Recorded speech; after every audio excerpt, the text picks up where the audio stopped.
എല്ലാ മാന്യ പ്രേക്ഷകർക്കും GAV സൊല്യൂഷൻസിൻ്റെ മറ്റൊരു വീഡിയോയിലേക്ക് സ്വാഗതം. അപ്പോൾ ഇപ്പോൾ ഏകദേശം 2 മാസമായി ഞാൻ LX 700 ഉപയോഗിച്ചുകൊണ്ടിരിക്കുന്നു. അപ്പോൾ അതിൻ്റെ എനിക്ക് തോന്നിയ കാര്യങ്ങൾ അല്ലെങ്കിൽ എൻ്റെ ഉപയോഗത്തിൽ ഞാൻ മനസ്സിലാക്കിയ കാര്യങ്ങൾ നിങ്ങളോട് ഷെയർ ചെയ്യാനാണ് ഈ വീഡിയോയിൽ ഉദ്ദേശിക്കുന്നത്. അപ്പോൾ ആദ്യം തന്നെ ഇത് LX 700ൻ്റെ മെനു എങ്ങനെയൊക്കെയാണെന്ന് നോക്കാം.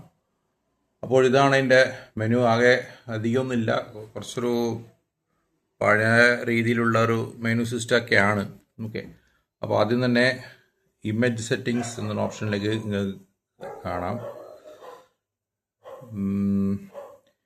ഇമേജ് സെറ്റിങ്സിൽ ബൈ ഡിസ്പ്ലേ മോഡ് ഓപ്പൺ ആക്കുകയാണെങ്കിൽ സിനിമ എന്നൊരു ഓപ്ഷൻ ഉണ്ട്, ഗെയിമിംഗ് ഉണ്ട്, sRGB സ്റ്റാൻഡേർഡ് RGB ഉണ്ട്, യൂസർ ഉണ്ട്. അതിൽ ഏറ്റവും നല്ല പ്രൊഫൈൽ സിനിമയാണ്. ബ്രൈറ്റ് ഇട്ട് കഴിഞ്ഞാൽ കളർ വല്ലാതെ ഒരു എന്താ പറയുക, ഒരു ഗ്രീനിഷ് ടിൻറ്റ് വരുന്നുണ്ട്. സ്റ്റാൻഡേർഡും മോശമല്ല. ഓക്കെ, പിന്നെ വരുന്ന ഇൻകമിങ് സിഗ്നൽ അനുസരിച്ചിട്ടാണ്.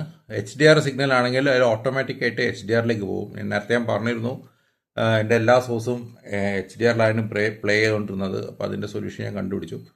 അപ്പോൾ ഇതാണ് ഇമേജ് സെറ്റിങ്സിനുള്ളത്. അതിൽ തന്നെ ഇപ്പോൾ സിനിമ മോഡിലാണെങ്കിൽ ഓൾറെഡി പ്രീസെറ്റ് ചെയ്തിട്ടുള്ള ഒരു രീതിയിലാണ് ബ്രൈറ്റ്നസ്സും കാര്യങ്ങളൊക്കെ ഓൾറെഡി സെറ്റ് ചെയ്തിട്ടുണ്ട്. അതുപോലെ തന്നെ കളർ എത്ര വേണമെന്നുള്ളത് സെലക്ട് ചെയ്യാം. ബാക്കി എല്ലാ മോഡിലും ഞങ്ങൾക്ക് അഡ്ജസ്റ്റ് ചെയ്യാൻ പറ്റും. HDR മോഡിൽ അത് ഫിക്സ്ഡ് ആണ്, ഞങ്ങൾക്ക് യാതൊരു വിധത്തിലുള്ള അഡ്ജസ്റ്റ്മെൻറ്റും ചെയ്യാൻ സാധിക്കുന്നതല്ല. ഓക്കെ, അതുപോലെ തന്നെ മറ്റൊരു കാര്യം ഞാൻ നേരത്തെ പറഞ്ഞു, ഇതിൻ്റെ ബ്രൈറ്റ്നസ് വളരെ ഓവറാണ്. ആയതിനാൽ ഞാൻ ഇതിൻ്റെ ബ്രൈറ്റ്നസ് ഇക്കോ മോഡിലാണ്. അത് മാത്രമല്ല 50% ബ്രൈറ്റ്നസ്സിലാണ് ഇപ്പം മീൻസ് എന്താ പറയുക, ലേസറിൻ്റെ വെളിച്ചം 50%ലാണ് ഓടിക്കുന്നത്, എന്നിട്ടും നല്ല ബ്രൈറ്റ്നസ് ഉണ്ട്.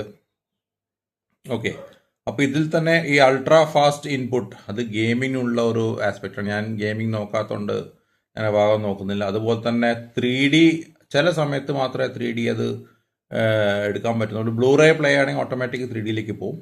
ഓക്കെ, പിന്നെ കീ സ്റ്റോൺ കറക്ഷൻ. ഈ കീ സ്റ്റോൺ കറക്ഷൻ ഞാൻ ഈ പ്രൊജക്ടർ വാങ്ങിയ സമയത്ത് ഞാൻ പറഞ്ഞത് ഷോർട്ട് ത്രോ പ്രൊജക്ടർ ആയതുകൊണ്ട് തന്നെ ഇമേജ് മൊത്തം പുറത്തേക്ക് പോകുമായിരുന്നു. പിന്നെ അതെങ്ങനെ അഡ്ജസ്റ്റ് ചെയ്യണം എന്നുള്ളത് ഞാൻ നോക്കിയും കണ്ട് പഠിച്ചിട്ടാണ് ചെയ്തത്. അപ്പോൾ ഈ കീ സ്റ്റോൺ തന്നെ ഹോറിസോണ്ടലും വെർട്ടിക്കൽ കീ സ്റ്റോണും ഉണ്ട്. അതായത് പിക്ചർ കറക്റ്റ് സ്ക്വയർ അല്ലെങ്കിൽ അതൊന്നെങ്കിൽ ഹോറിസോണ്ടലി സൈഡ് അഡ്ജസ്റ്റ് ചെയ്യാം, അല്ലെങ്കിൽ വെർട്ടിക്കലി സൈഡ് അഡ്ജസ്റ്റ് ചെയ്യുന്ന ഒരു ഫീച്ചറാണ്. അതിന് പുറമെ ഇതിൽ പിന്നെ 4 കോർണർ എന്നൊരു ഓപ്ഷൻ ഉണ്ട്. 4 കോർണർ ആ പിക്ചർ കാണിക്കുന്ന പോലെ തന്നെ അതിൽ നിങ്ങൾക്ക് 4 ഒരു ഡോട്ട് കാണാം. ആ ഡോട്ട് ലെഫ്റ്റത്തെ മേലത്തെ ഭാഗം, പിന്നെ അതുപോലെ തന്നെ റൈറ്റത്തെ മേലത്തെ ഭാഗം, പിന്നെ ബോട്ടം റൈറ്റ്, ബോട്ടം ലെഫ്റ്റ്. ഇതുകൊണ്ട് ഉദ്ദേശിക്കുന്നത് ഇപ്പോൾ ഈ സ്ക്രീനിൻ്റെ ഉള്ളിലേക്ക് ഞാൻ കറക്റ്റ് അത് കൊള്ളിച്ചിട്ടുണ്ട്. അതെങ്ങനെയാണെന്ന് വെച്ചിട്ടുണ്ടെങ്കിൽ ഇത് എടുത്തു കഴിഞ്ഞാൽ അവിടെ ഒരു ഇമേജ് കാണാം നിങ്ങൾക്ക്. അത് ആക്ച്വൽ ഇമേജിൽ നിന്ന് ഞാൻ ഉള്ളോട്ടേക്ക് വലിച്ചതാണ്. ഞാൻ ഒന്നും കൂടി അത് മാറ്റുന്നതനുസരിച്ച് നിങ്ങൾക്ക് ആ ഏറ്റവും ലെഫ്റ്റ് കോർണറിൽ ഇമേജ് മാറുന്ന നിങ്ങൾക്ക് കാണാം. കണ്ടോ, ലെഫ്റ്റ് കോർണറിൽ ഇമേജ് ഉള്ളോട്ട് വന്നു. അത് തന്നെ ഞാൻ തിരിച്ച് ബാക്കോട്ടാക്കി കഴിഞ്ഞാൽ അത് സ്ട്രൈറ്റൻ ആയി. അപ്പോൾ അങ്ങനെ 4 കോർണറും കൂടി ചെയ്തിട്ടാണ് ഈ സ്ക്രീനിൻ്റെ ഉള്ളിൽ ഞാൻ കൊള്ളിച്ചത്. ഓക്കെ, അതൊന്നുണ്ട്. പിന്നെ ഈ 3x3 റാപ്പ് എന്നൊരു ഓപ്ഷൻ ഉണ്ട്. അതിപ്പോൾ ഹൈലൈറ്റായി കാണുന്നില്ല.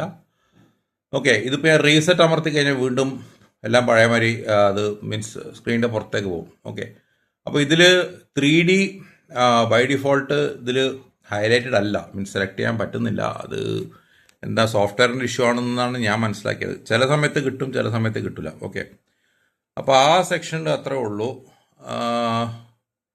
പിന്നെ ഉള്ളത് രണ്ടാമത്തെ സെക്ഷൻ, ഈ ഇതിൻ്റെ മുകളിൽ സ്പീക്കറുണ്ട് പ്രൊജക്ടറിൽ. പക്ഷെ ഞാനത് ഉപയോഗിക്കാറില്ല. അതിൻ്റെ വോളിയൂം അത് മ്യൂട്ട് ചെയ്യണം, മൊത്തം മ്യൂട്ട് ചെയ്തിട്ടുള്ളത്. അത് ഓഡിയോ മോഡ് കൊണ്ട് ഉദ്ദേശിച്ചത് മെനു ബട്ടൺ അധികം നേരം നിൽക്കുന്നില്ല എന്നുള്ളതാണ്. ഓഡിയോ മോഡ് അത് കണ്ടെത്താം, താഴെ കാണാം. PCM ഉണ്ട്, ബിറ്റ് സ്ട്രീം ഉണ്ട്. അപ്പോൾ അത് പാസ് ത്രൂ ഉള്ളതാണ്. ഓക്കെ, ERക്ക് പാസ് ത്രൂ ഉള്ളതാണ്. അഥവാ നിങ്ങൾ വല്ല പിന്നെ എന്താ പറയുക, ഈ സ്ട്രീമിംഗ് ഡിവൈസ് നിങ്ങൾ ഡയറക്റ്റ്ലി പ്രൊജക്ടർ കണക്ട് ചെയ്യുകയാണെങ്കിൽ അതിൻ്റെ ഓഡിയോ ഔട്ട് എടുക്കാൻ ER ഫെസിലിറ്റി ഇതിലുണ്ട്. അതുകൊണ്ട് അത് ഉദ്ദേശിച്ചത്. അടുത്തത് പ്രൊജക്ഷൻ്റെ ആണ്. പ്രൊജക്ഷൻ സെക്ഷനിൽ കയറി കഴിഞ്ഞാൽ എങ്ങനെ പ്രൊജക്റ്റ് ചെയ്യാം, അതായത് പിന്നെ സീലിംഗിൽ നിന്ന് താഴോട്ടേക്കാണോ, പിന്നെ സ്ക്രീനിൻ്റെ പുറകിലാണോ, മുൻവശത്തു നിന്നാണോ, അങ്ങനെ പല ഓപ്ഷൻസും ഇത് ഓൾറെഡി കറക്റ്റ് ചെയ്ത് വെച്ചതാണ്. ഓക്കെ, ഇനി പ്രൊജക്ഷൻ, പിന്നെ അതുപോലെ തന്നെ power settings, direct power on, ഞാനതൊന്നും ചെയ്ത് വെച്ചിട്ടില്ല. അതായത് സിഗ്നൽ കിട്ടിയ പാടെ പ്രൊജക്ടർ ഓണാവും, അതല്ലെങ്കിൽ സിഗ്നൽ വന്ന പാടെ പ്രൊജക്ടർ ഓണാവും. പിന്നെ അതുപോലെ തന്നെ ഓട്ടോ പവർ ഓഫ്, ഒരു സിഗ്നൽ ഇല്ലാത്ത സമയത്ത് എത്ര മിനിറ്റ് വിൻഡോ കൊടുക്കണം, ഞാനത് 20 മിനിറ്റ് സെറ്റ് ചെയ്ത്, അതൊന്നും ഞാൻ ഉപയോഗിക്കാറില്ല. സെക്യൂരിറ്റി HDMI CEC കൊണ്ട് ഉദ്ദേശിക്കുന്ന മറ്റേത് കൺട്രോളാണ്. അതായത് പ്രൊജക്ടർ ഓൺ ആക്കുകയാണെങ്കിൽ പിന്നെ HDMI ലിങ്ക് ത്രൂ ബാക്കി എല്ലാ കാര്യങ്ങളും ഓണാവും, ഓഫ് ആക്കുകയാണെങ്കിലും എല്ലാം ഒരുമിച്ച് ഓഫ് ആവും. പക്ഷേ ഞാനത് എടുക്കാറില്ല, കാരണം കഴിഞ്ഞ വർഷം ചെയ്തിട്ട് എന്താ പറയുക, മീൻസ് പ്രശ്നമായി പോയതാണ്. പ്രൊജക്ടർ തന്നെ ഓഫായിപ്പോയി. ഈ പ്രൊജക്ടർ അല്ല, പഴയ പ്രൊജക്ടർ കേട്ടോ.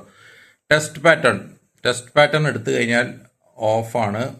ഇതിപ്പോൾ ഗ്രിഡ് എന്നൊരു ഓപ്ഷൻ വരും. ഈ ഗ്രിഡ് ഉപയോഗിച്ചിട്ട് സ്ക്രീനിൻ്റെ ഉള്ളിൽ നിങ്ങൾക്ക് അലൈൻ ചെയ്ത് വെക്കാം. അതുപോലെ തന്നെ പിങ്ക് കളറുണ്ട്, അതിൻ്റെ ഷാർപ്നെസ്സും അഡ്ജസ്റ്റ് ചെയ്യാം.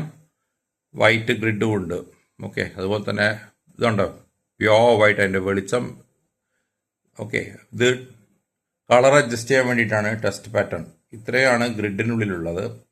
ഓക്കെ, അതിൻ്റെ കളർ ഞാൻ ഇതുവരെ എന്താ പറയുക കാലിബ്രേറ്റ് ചെയ്യാൻ പറ്റിയിട്ടില്ല. എനിക്ക് നോക്കിയിട്ട് എനിക്കൊന്നും അത്ര മനസ്സിലാകാത്തതുകൊണ്ട് ഞാൻ അതിലേക്കൊന്നും നിന്നിട്ടില്ല. ഓക്കെ, പിന്നെ ഉള്ളത് ഓപ്ഷൻസ്, അത് ലാംഗ്വേജ് ആണ്. അത് ഇംഗ്ലീഷ് തന്നെ ബൈ ഡിഫോൾട്ട് എടുത്ത്. ഹൈ ആൾട്ടിറ്റ്യൂഡ്, നിങ്ങളുടെ പ്രൊജക്ടർ ഇപ്പം വളരെയധികം എന്താ പറയുക ഹൈറ്റിലാണ്, സീ ലെവലിൽ നിന്ന് വളരെയധികം കൂടുതലാണെങ്കിൽ ഹൈ ആൾട്ടിറ്റ്യൂഡ് ഓൺ ആക്കാവുന്നതാണ്. അതായത് പിന്നെ അതിൻ്റെ കൂളിംഗ് സിസ്റ്റം ഒന്നും കൂടി എന്താ പറയുക ഫാസ്റ്റായിട്ട് വർക്ക് ചെയ്യും. ഓക്കെ, പ്രൊജക്ടറിന് കൂളിങ്ങിന് വേണ്ടിയിട്ടുള്ളതാണ്. അടുത്ത ഓപ്ഷൻസ് ഉള്ളത് ഓട്ടോ സോഴ്സ്. ഞാനിത് ഓൺ ആക്കിയിട്ടുണ്ട്, കാരണം ഇത് നിങ്ങൾക്ക് ഏവർക്കും അറിയാം, ഇതിൽ രണ്ട് HDMI കൊടുക്കാനുള്ള ഓപ്ഷൻ ഉണ്ട്. അപ്പം സിഗ്നൽ ഏത് HDMI ആണോ കിട്ടുന്നത്, ഇത് ഓട്ടോമാറ്റിക് തപ്പി അതിലേക്ക് നേരെ പോയി പ്ലേ ആവും. ഓക്കെ, കീപാഡ് ലോക്ക് ഞാനത് തൊട്ട് നോക്കിയിട്ടില്ല. പിന്നെ വരുന്ന ഡിഫോൾട്ട് ലോഗോ, ഇത്രയും കാര്യങ്ങളാണ് ഇതിലുള്ളത്. പിന്നെ അവസാനത്തേത് ഉള്ളത് പ്രൊജക്ടറിൻ്റെ പിന്നെ ഡീറ്റെയിൽസ് ആണ്. പ്രൊജക്ടറിൻ്റെ സീരിയൽ നമ്പർ, സോഴ്സ് ഏത് HDMI എന്നാണ് ഇപ്പം സിഗ്നൽ കിട്ടിക്കൊണ്ടിരിക്കുന്നത്, HDMI 2 എന്നാണ്. ആ കിട്ടിക്കൊണ്ടിരിക്കുന്ന സിഗ്നലിൻ്റെ റെസൊല്യൂഷൻ എത്രയാണെന്നുള്ളത് കാണിക്കും. അതായത് 2160p, അതായത് 4K ആണ്. അതിൻ്റെ റിഫ്രഷ് റേറ്റ് എത്രയാണെന്നുള്ളത് 60 Hz. പിന്നെ ലൈറ്റ് സോഴ്സ് അവേഴ്സ്, ഇതുവരെ പ്രൊജക്ടർ ഞാൻ എത്ര മണിക്കൂർ ഉപയോഗിച്ചു എന്നുള്ളത് അവിടെ കാണാം. 163 മണിക്കൂറും 45 മിനിറ്റുമാണ് ഉപയോഗിച്ചത്.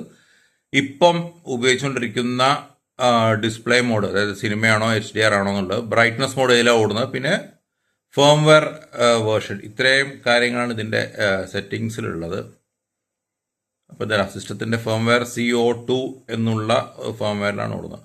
അപ്പോൾ ഇത്രയാണ് ഇതിൻ്റെ സെറ്റിങ്സിലുള്ളത്. പ്രൊജക്ടറിനെ കൊണ്ട് എനിക്കുണ്ടായ ചില പ്രശ്നങ്ങൾ ഞാൻ പറഞ്ഞുതരാം. ഒന്ന്, ഇടയ്ക്ക് എന്താ പറയുക സ്ക്രീൻ കറക്റ്റായിട്ട് അലൈൻഡ് അല്ല എന്ന് പറഞ്ഞ് മെസ്സേജ് ഇങ്ങനെ പോപ്പപ്പ് ചെയ്തുകൊണ്ടേയിരിക്കും.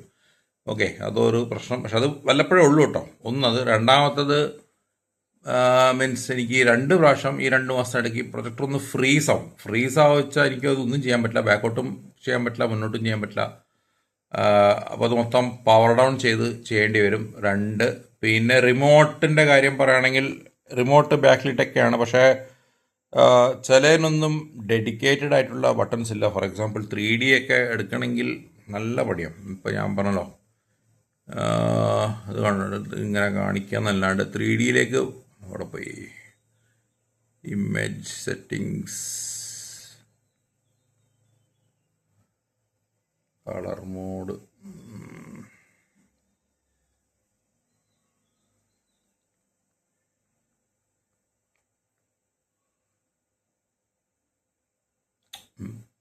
പോയ അത് കണ്ടോ, 3D കണ്ടോ, അത് ഹൈലൈറ്റ് അല്ല.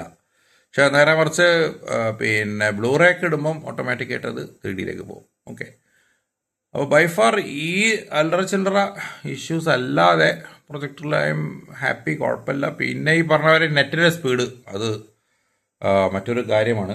നെറ്റിൻ്റെ സ്പീഡ് കുറയുന്നതനുസരിച്ചിട്ട് പിക്സലേഷൻ കയറി വരുന്നുണ്ട്. അത് പ്രൊജക്ടറിൻ്റെ കുഴപ്പമില്ല, മീൻസ് അതങ്ങനെ റിപ്രൊഡ്യൂസ് ചെയ്യാൻ കിട്ടുന്ന സോഴ്സ് അനുസരിച്ചല്ലേ റിപ്രൊഡ്യൂസ് ചെയ്യാൻ പറ്റില്ല. അപ്പോൾ ആ ഒരു ഇഷ്യൂ മാത്രമേ ഇതിലുള്ളൂ. കളറിലൊരു ഗ്രേഡേഷൻ വ്യത്യാസം വരും. നെറ്റ് ഫുൾ സ്പീഡ് നല്ല പവറിലാണെങ്കിൽ അടിപൊളി ക്ലാരിറ്റിയൊക്കെയാണ്, കുഴപ്പമൊന്നുമില്ല. അപ്പോൾ ഇത്രയാണ് ഇന്നത്തെ വീഡിയോയിലേക്ക് ചെയ്യാൻ ഉദ്ദേശിച്ചത്. വീഡിയോ ഇഷ്ടപ്പെട്ടവരും ലൈക്ക് ചെയ്യുക, ഷെയർ ചെയ്യുക. മറ്റൊരു വീഡിയോ വരുന്നത് ജോർജ് സൈനിങ് ഓഫ്. ബൈ.